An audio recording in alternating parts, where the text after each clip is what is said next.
शुक्लाम्बरधरम् विष्णुम् शशिवर्णम् चतुर्भुजम् प्रसन्नवदनम् ध्यायेत् सर्वविघ्नोपशान्तये। शुक्लाम्बरधरम् विष्णुम् शशिवर्णम् चतुर्भुजम् प्रसन्नवदनम् ध्यायेत् सर्वविघ्नोपशान्तये। यस्य द्विरतवक्त्राद्याः पारिषद्याः परश्शतम् विघ्नम् निघ्नन्ति सततम् विश्वक्सेनम् तमाश्रये। व्यासम् वसिष्ठनप्तारम् शक्तेः पौत्रमकल्मषम् पराशरात्मजम् वन्दे सुखतातम् तपोनिधिम्। व्यासाय विष्णुरूपाय व्यासरूपाय विष्णवे नमो वै ब्रह्मनिधये वासिष्ठाय नमो नमः। अविकाराय शुद्धाय नित्याय परमात्मने सदैकरूपरूपाय विष्णवे सर्वजिष्णवे। यस्य स्मरणमात्रेण जन्म संसारबन्धनात् विमुच्यते नमस्तस्मै विष्णवे प्रभविष्णवे। ॐ नमो विष्णवे प्रभविष्णवे। श्रीवैशम्पायन उवाच श्रुत्वा धर्मानशेषेण पावनानि च सर्वशः युधिष्ठिरः शान्तनवम् पुनरेवाभ्यभाषत। युधिष्ठिर उवाच किमेकम् दैवतम् लोके किं वाप्येकम् परायणम् स्तुवन्तः कम् कमर्चन्तः प्राप्नुयुर्मानवाः शुभम्। को धर्मः सर्वधर्माणाम् भवतः परमो मतः किम् जपन्मुच्यते जन्तुर्जन्म संसारबन्धनात्। श्रीभीष्म उवाच जगत्प्रभुम् देवदेवमनन्तम् पुरुषोत्तमम् स्तुवन्नाम सहस्रेण पुरुषः सततोत्थितः तमेव चार्चयन् नित्यम् भक्त्या पुरुषमव्ययम् ध्यायन् स्तुवन् नमस्यंश्च यजमानस्तमेव च। अनादिनिधनम् विष्णुम् सर्वलोकमहेश्वरम् लोकाध्यक्षम् स्तुवन् नित्यम् सर्वदुःखादिगो भवेत्। ब्रह्मण्यम् सर्वधर्मज्ञम् लोकानाम् कीर्तिवर्धनम् लोकनाथम् महद्भूतम् सर्वभूतभवोद्भवम्। एष मे सर्वधर्माणाम् धर्मोऽधिकतमो मतः यद्भक्त्या पुण्डरीकाक्षम् स्तवैरर्चेन्नरः सदा। परमम् यो महत्तेजः परमम् यो महत्तपः परमम् यो महद्ब्रह्म परमम् यः परायणम्। पवित्राणाम् पवित्रम् यो मङ्गलानाम् च मङ्गलम् दैवतम् देवतानाम् च भूतानाम् यो व्ययः पिता। यतः सर्वाणि भूतानि भवन्त्यादियुगागमे यस्मिंश्च प्रलयम् यान्ति पुनरेव युगक्षये। तस्य लोकप्रधानस्य जगन्नाथस्य भूपते विष्णोर्नाम सहस्रम् मे शृणु पापभयापहम्। यानि नामानि गौणानि विख्यातानि महात्मनः ऋषिभिः परिगीतानि तानि वक्ष्यामि भूतये। ऋषिर्नाम्नाम् सहस्रस्य वेदव्यासो महामुनिः छन्दोनुष्टुप् तथा देवो भगवान् देवकीसुतः। अमृतांशूद्भवो बीजम् शक्तिर्देवकीनन्दनः त्रिसामाहृदयम् तस्य शान्त्यर्थे विनियुज्यते। विष्णुम् जिष्णुम् महाविष्णुम् प्रभविष्णुम् महेश्वरम् अनेकरूपदैत्यान्तम् नमामि पुरुषोत्तमम्। अस्य श्रीविष्णोर्दिव्यसहस्रनामस्तोत्रमहामन्त्रस्य श्रीवेदव्यासो भगवान् ऋषिः अनुष्ठुप् छन्दः श्रीमहाविष्णुः परमात्मा श्रीमन्नारायणो देवता। अमृतांशोद्भवो भानुरिति बीजम् देवकीनन्दनः स्रष्टेति शक्तिः उद्भवः क्षोभणो देव इति परमो मन्त्रः शङ्खभृन्नन्दकी चक्रेति कीलकम् शार्ङ्गधन्वा गदाधर इत्यस्त्रम् रथाङ्गपाणिरक्षोभ्य इति नेत्रम् त्रिसामा सामगः सामेति कवचम् आनन्दम् परब्रह्मेति योनिः ऋतुः सुदर्शनः काल इति दिग्बन्धः श्रीविश्वरूप इति ध्यानम् श्री महाविष्णु प्रीत्यर्थे सहस्रनाम जपे विनियोगः। ध्यानम् क्षीरोदन्वत् प्रदेशे शुचिमणि विलसत्सैकते मौक्तिकानाम् माला क्लुप्तासनस्थ स्फटिकमणिनिभैर्मौक्तिकैर्मण्डिताङ्गः शुभ्रैरभ्रैरदभ्रैरुपरि विरचितैर्मुक्त पीयूषवर्षैः आनन्दीनः पुनीयादरिनलिन गदा शङ्खपाणिर्मुकुन्दः भूः पादौ यस्य नाभिर्वियदसुरनिलश्चन्द्रसूर्यौ च नेत्रे कर्णावासाः शिरोद्यौर्मुखमपि दहनो यस्य वास्तेयमब्धिः अन्तस्थम् यस्य विश्वम् सुरनरखगो भोगि गन्धर्वदैत्यैः चित्रम् रम्यते तम् त्रिभुवन वपुषम् विष्णुमीशम् नमामि। ॐ नमो भगवते वासुदेवाय। शान्ताकारम् भुजगशयनम् पद्मनाभम् सुरेशम् विश्वाकारम् गगनसदृशम् मेघवर्णम् शुभाङ्गम् लक्ष्मीकान्तम् कमलनयनम् योगिहृद्ध्यानगम्यम् वन्दे विष्णुम् भवभयहरम् सर्वलोकैकनाथम् मेघश्यामम् पीतकौशेयवासम् श्रीवत्साङ्कम् कौस्तुभोद्भासिताङ्गम् पुण्योपेतम् पुण्डरीकायताक्षम् विष्णुम् वन्दे सर्वलोकैकनाथम् नमः समस्तभूतानामादिभूताय भूघृते अनेकरूपरूपाय विष्णवे प्रभविष्णवे सशङ्खचक्रम् सकिरीटकुण्डलम् सपीतवस्त्रम् सरसीरुहेक्षणम् सहारवक्षस्थलशोभिकौस्तुभम् नमामि विष्णुम् शिरसा चतुर्भुजम् छायायाम् पारिजातस्य हेमसिंहासनोपवी आसीनमम्बुदस्याममायताक्षमलङ्कृतम् चन्द्राननम् चतुर्बाहुम् श्रीवत्साङ्कितवक्षसम् रुक्मिणी सत्यभामाभ्याम् सहितम् कृष्णमाश्रये।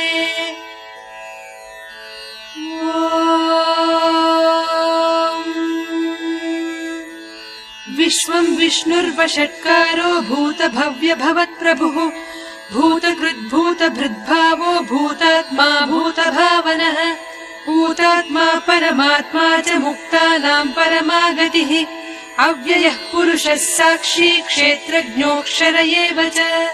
योगो योगविदाम् नेता प्रधानपुरुषेश्वरः नारसिंहवपुः श्रीमान् केशवः पुरुषोत्तमः सर्वः शर्वः शिवस्थाणुर्भूतादिर्निधिरव्ययः सम्भवो भावनो भर्ता प्रभव प्रभुरीश्वरः स्वयम्भूः शम्भुरादित्यः पुष्कराक्षो महास्वनः अनादिनिधनो धाता विधाता धातुरुत्तमः अप्रमेयो हृषीकेशः पद्मनाभो वरप्रभुः विश्वकर्मा मनुस्त्वष्टा स्थविष्ठस्थविरो ध्रुवः अग्राह्यः शाश्वतः कृष्णो लोहिताक्षप्रतर्दनः प्रभूतस्त्रितकुब्धाम पवित्रम् मङ्गलम् परम् ईशानः प्राणदः प्राणो ज्येष्ठः श्रेष्ठः प्रजापतिः हिरण्यगर्भो भूगर्भो माधवो मधुसूदनः ईश्वरो विक्रमी धन्वी मेधावी विक्रमक्रमः अनुत्तमो दुराधर्षः कृतज्ञः कृतिरात्मवान् सुरेशः शरणम् शर्म विश्वरेताः प्रजाभवः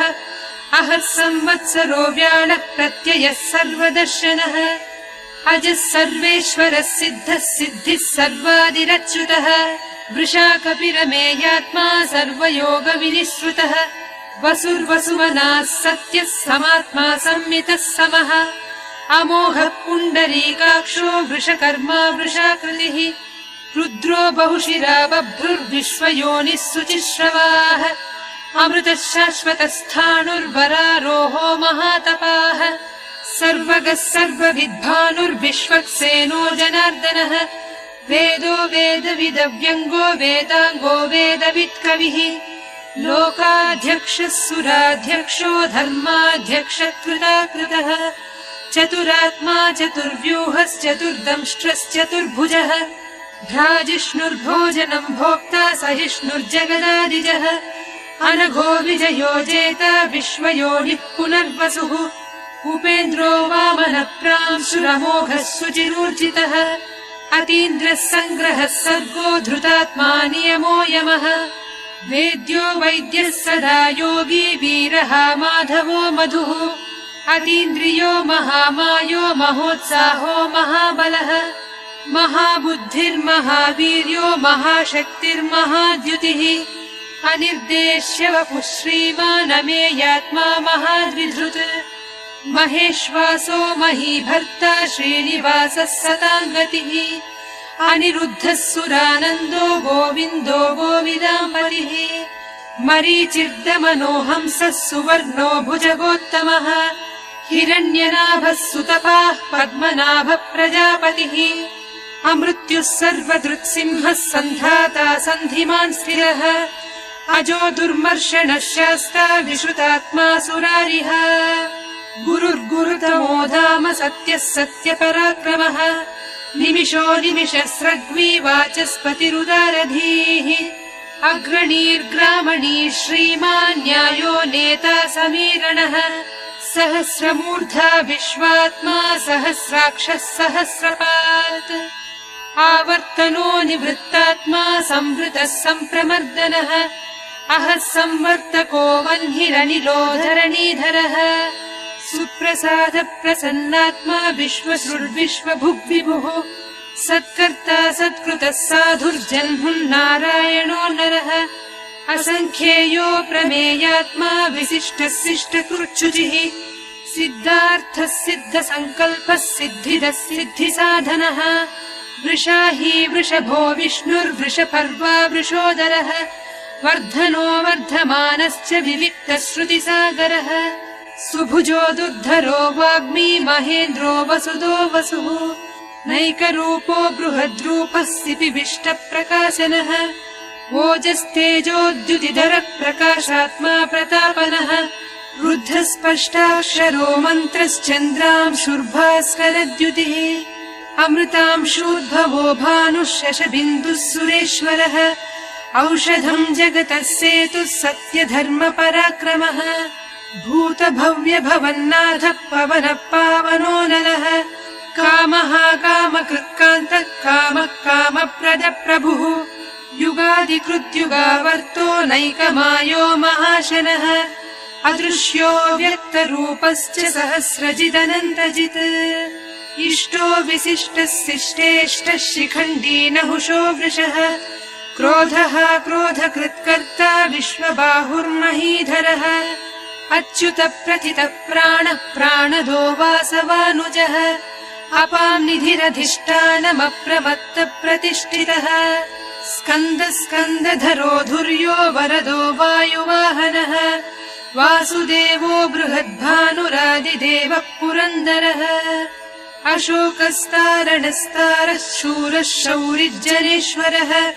अनुकूलः शतावर्तः पद्मी पद्मनिभेक्षणः पद्मनाभोरविन्दाक्षः पद्मगर्भः शरीरभृत् महर्धिर्वृद्धो वृद्धात्मा महाक्षो गरुडध्वजः अतुलः शरभो भीमः समयज्ञो हविर्हरिः सर्वलक्षणलक्षण्यो लक्ष्मीवान् समितिञ्जयः विक्षरो रोहितो मार्गो हेतुर्दामोदरः सः महीधरो महाभागो वेगवानमिताशनः उद्भवः क्षोभणो देवः श्रीगर्भः परमेश्वरः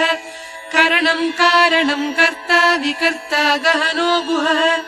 व्यवसायो व्यवस्थानः संस्थानस्थानदो ध्रुवः परर्धिः परमस्पष्टः तुष्टः पुष्टः सुभेक्षणः रामो विरामो विरतो मार्गो नेयो नयो नयः वीरः शक्तिमताम् श्रेष्ठो धर्मो धर्मविदुत्तमः वैकुण्ठः पुरुष प्राण प्राणद प्रणव पृथुः हिरण्यगर्भः शत्रुघ्नो व्याप्तो वायुरधोक्षजः ऋतुः सुदर्शनः कालः परमेष्ठी परिग्रहः उग्रः संवत्सरो दक्षो विश्रामो विश्वदक्षिणः विस्तारस्थावरस्थाणु प्रमाणम् बीजमव्ययम् अर्थोऽनर्थो महाकोशो महाभोगो अनिर्विण्णस्थविष्ठो भूर्धर्मयूपो महामखः नक्षत्रनेमिर्नक्षत्री क्षमक्षामः समीहनः यज्ञयुज्यो महेज्यश्च क्रतुः सत्रम् सताङ्गतिः सर्वदर्शी विमुक्तात्मा सर्वज्ञो ज्ञानमुत्तमम् सुव्रतः सुमुखः सूक्ष्मः सुघोषः सुखदः सुहृत् मनोहरोजितक्रोधो वीरबाहुर्विदारणः स्वापनः स्ववशो व्यापी नैकात्मा नैककर्मकृत् वत्सरो वत्सलो वत्सी रत्नगर्भो धनेश्वरः धर्मगुब्धर्मकृद्धर्मी सदसत्क्षरमक्षरम् अविज्ञाता सहस्रांशुर्विधाता कृतलक्षणः गभस्तिनेमिः सत्त्वस्थः सिंहो भूतमहेश्वरः आदिदेवो महादेवो देवेशो देवभृद्गुरुः उत्तरो गोपतिर्गोप्ता ज्ञानगम्यः पुरातनः शरीरभूतभृद्भोक्ता कपीन्द्रो भूरि दक्षिणः सोमपोमृतपः सोमः पुरुजित्पुरुषत्तमः विनयो जयः सत्यसन्धो दाशार्हः सात्वताम् पतिः जीवो विनयिता साक्षी मुकुन्दोमितविक्रमः अम्भोनिधिरनन्तात्मा महोदधिशयोऽन्तकः अजो महार्हः स्वाभाव्योजिता मित्रप्रमोदनः आनन्दो नन्दनो नन्दः सत्यधर्मात्रिविक्रमः महर्षिः कपिलाचार्य कृतज्ञो मेदिनीपतिः त्रिपदस्त्रिदशाध्यक्षो महाशृङ्गकृतान्तकृत् महावराहो गोविन्दः सुषेणः कनकाङ्गदी गुह्यो गभीरो गहनो गुप्तश्चक्रगदाधरः वेधास्वाङ्गोजितः कृष्णो दृढः सङ्कर्षणोच्युतः वरुणो वारुणो वृक्षः पुष्कराक्षो महामनाः भगवान् भगहानन्दी वनमाली हलायुधः आदित्यो ज्योतिरादित्यः सहिष्णुर्गतिसत्तमः सुधन्वा खण्डपरसुर्दारुणो द्रविणप्रदः दिवि स्पृक् सर्वदृग्व्यासो वाचस्पतिरयो निजः त्रिसामासामगः सामनिर्वाणम् भेषजम्भिषक् सन्न्यासकृच्छमः शान्तो निष्ठा शान्तिपरायणम् शुभाङ्गः शान्तिदः स्रष्टा कुमुदः कुवलेशयः गोहितो गोपतिर्गोप्ता वृषभाक्षो वृषप्रियः अनिवर्ती निवृत्तात्मा संक्षेप्ता क्षेमकृच्छिवः श्रीवत्सवक्षा श्रीवासः श्रीपतिः श्रीमताम्बरः श्रीधः श्रीशः श्रीनिवासः श्रीनिधिः श्रीविभावनः श्रीधरः श्रीकरः श्रेयः श्रीमान् लोकत्रयाश्रयः स्वक्षः स्वङ्गः शतानन्दो नन्दिर्ज्योतिर्गणेश्वरः विजितात्मा विधेयात्मा सत्कीर्तिश्छिन्न संशयः उदीर्णः सर्वतश्चक्षुरनीशः शाश्वतस्थिरः भूषयो भूषणो भूतिर्विशोकः शोकनाशनः अर्चिष्मानर्चितः कुम्भो विशुद्धात्मा विशोधनः अनिरुद्धो प्रतिरथः प्रद्युम्नोमितविक्रमः कालनेमिनिहावीरः शौरिः शूरजनेश्वरः त्रिलोकात्मा त्रिलोकेशः केशवः केशिहा हरिः कामदेवः कामपालः कामीकान्तः कृतागमः अनिर्देश्य वपुर्विष्णुर्वीरोऽनन्तो धनञ्जयः ब्रह्मण्यो ब्रह्मकृद्ब्रह्मा ब्रह्म ब्रह्म विवर्धनः ब्रह्मविद्ब्राह्मणो ब्रह्मी ब्रह्मज्ञो ब्राह्मणप्रियः महाक्रमो महाकर्मा महातेजा महोरगः महाक्रतुर्महायज्वा महायज्ञो महाहविः स्तव्यस्तवप्रियस्तोत्रम् स्तुतिस्तोतारणप्रियः पूर्णः पूरयिता पुण्यः पुण्यकीर्तिरनामयः मनोजवस्तीर्थकरो वसुरेता वसुप्रदः वसुप्रदो वासुदेवो वसुर्वसुमनाहविः सद्गतिः सत्कृतिः सत्ता सद्भूतिः सत्परायणः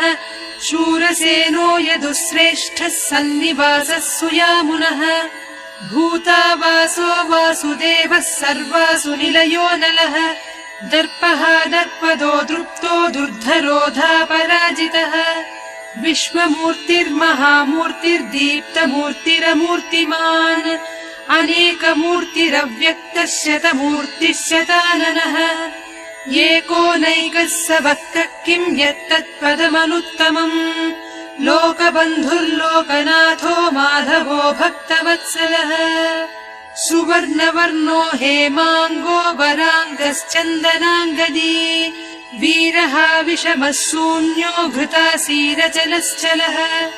अमानीमानदो मान्यो लोकस्वामी त्रिलोकधृत् सुमेधा मेधजो धन्यः सत्यमेधाधराधरः तेजो वृषोद्युतिधरः सर्वशस्त्रभृताम्बरः प्रग्रहो निग्रहो व्यग्रो नैकः शृङ्गो गदाग्रजः चतुर्मूर्तिश्चतुर्बाहुश्चतुर्व्यूहश्चतुर्गतिः चतुरात्मा चतुर्भावश्चतुर्वेदविदेकपात् समावर्तो निवृत्तात्मा दुर्जयो दुरतिक्रमः दुर्लभो दुर्गमो दुर्गो दुरावासो दुरारिः शुभाङ्गो लोकसारङ्गः सुतन्तुस्तन्तुवर्धनः इन्द्रकर्मा महाकर्मा कृतकर्मा कृतागमः उद्भवः सुन्दरः सुन्दो रत्ननाभः सुलोचनः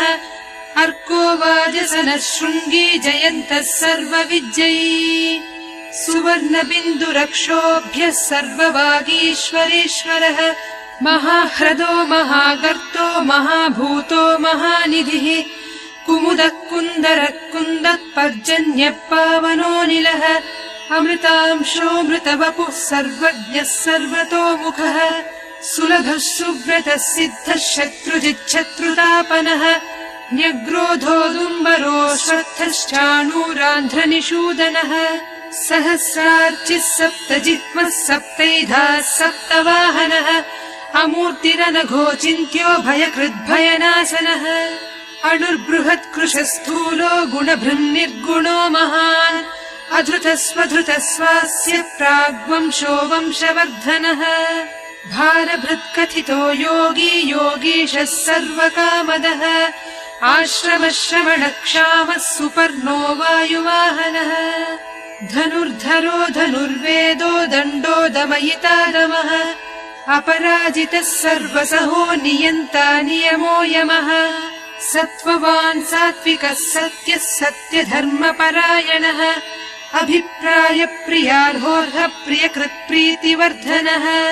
विहाय स गतिर्ज्योतिः सुरुचिर्हुतभुग्विभुः रविर्विरोचनः सूर्यः सविता रविलोचनः अनन्तो हुतभुग्भोक्ता सुखदो नैकजोऽग्रजः अनिर्विण्णः सदामर्षि लोकाधिष्ठानमद्भुतः सनात्सनातनतमः कपिलः कपिलव्ययः स्वस्तिदः स्वस्तिकृत् स्वस्ति स्वस्ति भुक् स्वस्ति दक्षिणः अरौद्रः कुण्डली चक्री विक्रम्योर्जितशासनः शब्दातिगः शब्दसः शिशिरः शर्वरीकरः अक्रूरपेशलो दक्षो दक्षिणः क्षमिणाम् वरः विद्वत्तमो वीतभयः पुण्यश्रवणकीर्तनः उत्तारणो दुष्कृतिः पुण्यो दुःस्वप्ननाशनः वीरः रक्षणः सन्तो जीवनम् पर्यवस्थितः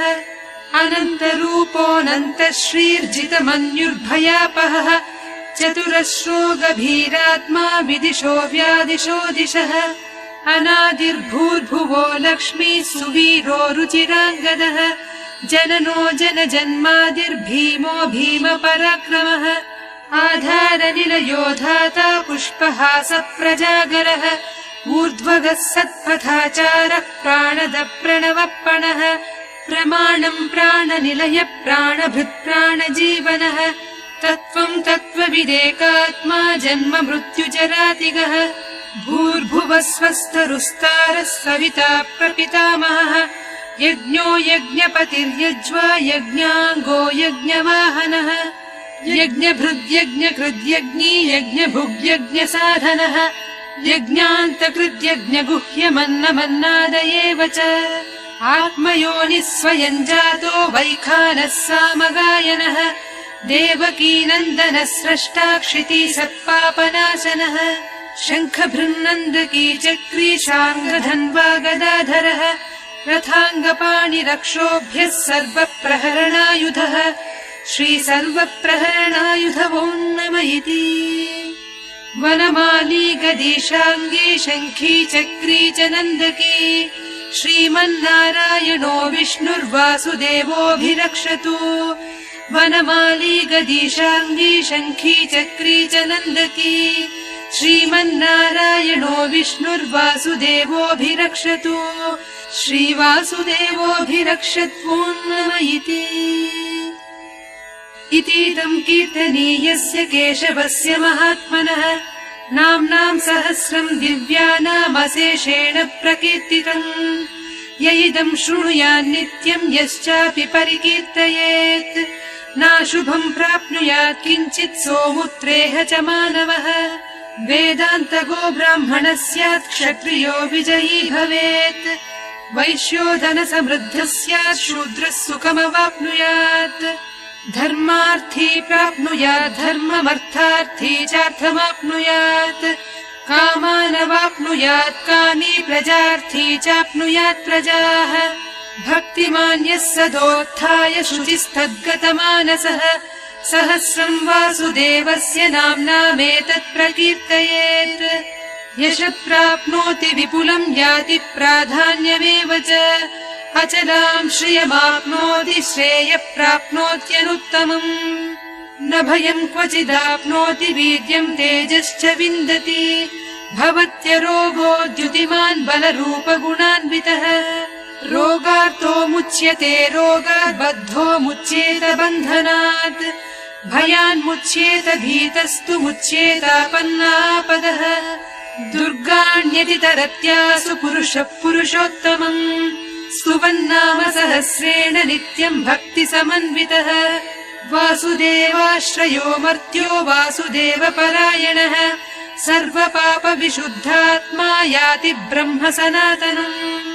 न वासुदेव भक्तानामशुभम् विद्यते क्वचित् जन्म मृत्युजरा व्याधि भयम् नैवोपजायते इमम् स्तवमधीयानः श्रद्धा भक्तिसमन्वितः युज्येतात्मा सुखक्षान्ति श्रीधृति स्मृतिकीर्तिभिः न क्रोधो न च मात्सर्यम् न लोभो नाशुभामतिः भवन्ति कृतपुण्यानाम् भक्तानाम् पुरुषोत्तमे द्यौः स चन्द्रार्कनक्षत्रम् खम् दिशो भूर्महोदधिः वासुदेवस्य वीर्येण विधृतानि महात्मनः ससुरासुरगन्धर्वम् स यक्षोरगराक्षसम् जगद्वसे वर्तदेदम् कृष्णस्य सचराचरम् इन्द्रियाणि मनो बुद्धिः सत्त्वम् तेजो बलम् धृतिः वासुदेवात्मकान्याहुः क्षेत्रम् क्षेत्रज्ञ एव च सर्वागमानामाचार प्रथमम् परिकल्पितः आचारप्रभवो धर्मो धर्मस्य प्रभुरच्युतः ऋषयः पितरो देवा महाभूतानि धातवः जङ्गमाजङ्गमम् चेदम् जगन्नारायणोद्भवम् योगो ज्ञानम् तथा साङ्ख्यम् विद्या शिल्पादिकर्म च वेदाः शास्त्राणि विज्ञानमेतत् सर्वम् जनार्दनात् एको विष्णुर्महद्भूतम् पृथग्भूतान्यनेकशः त्रीन् लोकान् व्याप्य भूतात्मा भुङ्क्ते विश्वभुगव्ययः इमम् स्तवम् भगवतो विष्णोर्व्यासेन कीर्तितम् पठेद्य इच्छेत् पुरुषः श्रेयः प्राप्तुम् सुखानि च विश्वेश्वरमजम् देवम् जगतः प्रभुमव्ययम् भजन्ति ये पुष्कराक्षम् न ते यान्ति पराभवम् न ते यान्ति पराभवम् नम इति अर्जुन उवाच पद्मपत्र विशालाक्ष पद्मनाभसुरोत्तम भक्तानामनुरक्तानाम् त्राता भव जनार्दन श्रीभगवानुवाच यो माम् नाम सहस्रेण स्तोतुमिच्छति पाण्डव सोऽहमेकेन श्लोकेन स्तुत एव न संशयः स्तुत एव न संशयो नम इति। व्यास उवाच वासनाद्वासुदेवस्य वासितं ते जगत्त्रयम् सर्वभूतनिवासोऽसि वासुदेव नमोऽस्तु ते। श्रीवासुदेव नमोऽस्तु ते नम इति। पार्वत्युवाच केनोपायेन लघुना विष्णोर्नाम सहस्रकम् पठ्यते पण्डितैर्नित्यम् श्रोतुमिच्छाम्यहम् प्रभो। ईश्वर उवाच श्रीराम राम रामेति रमे रामे मनोरमे सहस्रनाम तत्तुल्यम् राम नाम वरानने। श्रीराम राम रामेति रमे रामे मनोरमे सहस्रनाम तत्तुल्यम् राम नाम वरानने। श्रीराम राम रामेति रमे रामे मनोरमे सहस्रनाम तत्तुल्यम् राम नाम वरानने। श्रीराम नाम वरानन ॐ नम इति। ब्रह्मोवाच नमो स्मरन्ताय सहस्रमूर्तये सहस्रपादाक्षि शिरोरुबाहवे सहस्रनाम्ने पुरुषाय शाश्वते सहस्रकोटियुगधारिणे नमः। सहस्रकोटियुगधारिण ॐ नम इति। सञ्जय उवाच यत्र योगेश्वर कृष्णो यत्र पार्थो धनुर्धरः तत्र श्रीर्विजयो भूतिर्ध्रुवा नीतिर्मतिर्मम। श्रीभगवानुवाच अनन्याश्चिन्तयन्तो माम् ये जनाः पर्युपासते तेषाम् नित्याभियुक्तानाम् योगक्षेमम् वहाम्यहम्। परित्राणाय साधूनाम् विनाशाय च दुष्कृताम् धर्म संस्थापनार्थाय सम्भवामि युगे युगे। आर्ता विषण्णाः शिथिलाश्च भीताः घोरेषु च व्याधिषु वर्तमानाः सङ्कीर्त्य नारायण शब्दमात्रम् विमुक्त दुःखाः सुखिनो भवन्ति। कायेन वाचा मनसेन्द्रियैर्वा बुद्ध्यात्मना वा प्रकृते स्वभावात् करोमि यद्यत् सकलम् परस्मै नारायणायेति समर्पयामि।